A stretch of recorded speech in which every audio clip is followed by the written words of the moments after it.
फेड hair cut, पैलवान cut काय असेल नसेल ते तुमच्या डोक्यात जे आहे तुम्हाला येतं. याचा स्टार्ट कुठून करायची? End of the Abro. End of the Abro पासून स्टार्ट करायची. हा पूर्ण राऊंड शेप पूर्ण हेडला मारलेला असा पूर्ण यू कट पूर्ण हेडला मारलेला.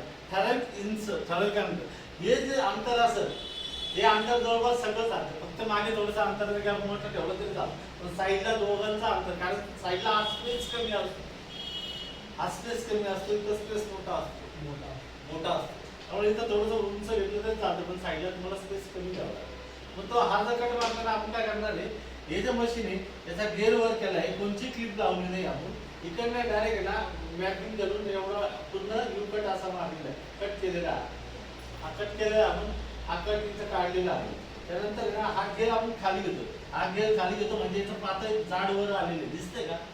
जाड वर आलं त्याला फक्त आपण अर्धा इंच इथं थोडंसं आपण इथपर्यंत इथून स्टार्ट करणार. कुठून? जिथून आपला हा फेणं आलं तिथून फक्त असं वर करणार.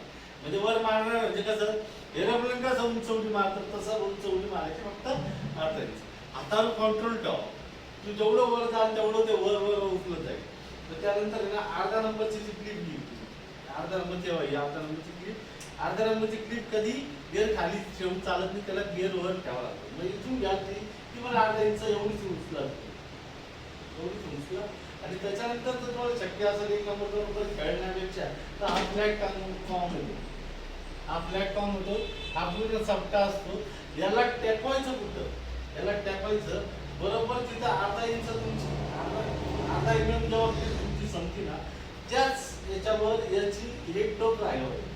इथं टोक राहायचं आणि इथून बरोबर क्रॉस करून ते मिळवायचं सगळ्या बाजूने. कळलं?